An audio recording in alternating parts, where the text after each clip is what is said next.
አይምዬ ዛሬ ደግሞ እንግዲህ ለብሩኬ ምን አለች መሰላችሁ? እሱ እንግዲህ ጥሏት ቡታጀራ ሄደዋልና አልሄድም ለምርመራውም ለባሉም አልሄድም ብላ እንግዲህ እዚሁ አዲስ አበባ ቀርታለች ማለት ነው።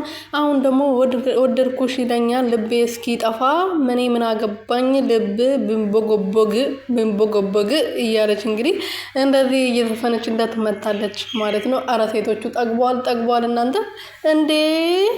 እንደዚህ ማድረግ የለባችሁም በዚህ ሰዓት እኮ እንደውም አይምዬ ከጎኗ ሆና የምርመራው እስከሚደረግ ድረስ አብሮ ባህላቸውን አሳልፎ የምርመራን ውጤቱ ማረጋገጥ እየቻሉ መጣላት የለባቸውም እንዴ! አይምዬ እንደዚህማ አታድርገ። የምር አሁን በዚህ ሰዓት በተከፋ ባዘነበት ሰዓት ከጎኑ ካሎሽ ምኑን ተዋደዳችሁ? ምኑን ተፋቀራችሁ? ታዲያ የኔ ፍቅር ሰላም ቤተሰብ እንዴት ናችሁ? ደህና ናችሁ ወይ? እኔ ያለው እግዚአብሔር ይመስገን። በያላችሁበት ሰላማችሁ ብዝት ትርፍርፍ ይበልልኝ የኔ ውድና ወርቅ እንቁ የሆናችሁ ቤተሰቦቼ። እንግዲህ ሩትዬ አፌ ውስጥ ያለው ሩቲ ብቻ ነው ታውቃላችሁ።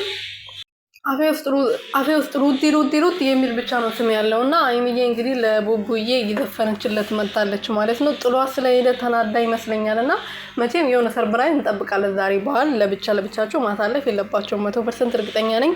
አይምዬ ማታ ሰርፕራይዝ ታደርገዋለች ቡታጀራ መታ ማለት ነው። ብቻውን ማዛ ጥሏ ሲጀመር አይሄድም። እንደዚሁ ራሱ መኪና ውስጥ ቁጭ ብላ ነው ይሄን ዘፈን የዘፈነችው ማለት ነው። በደንብ ያስታውቃል። መኪና ውስጥ ቁጭ ብላ ነው የዘፈነችው እና ቡታጀራ እየሄደች ነው። እና ምን አለችኝ በሉ ማታ አይምዬ ቡታጀራ ላይ ከቦቦ ጋር ትመጣለች። ይሄ 100% እርግጠኛ ነኝ። እና ብቻውን አታሳልፍም እርግጠኛ ነኝ። በዓልማ እንዴ! ኧረ ይከብዳል። ቤተሰቦቿ ጋር ትሄዳለች።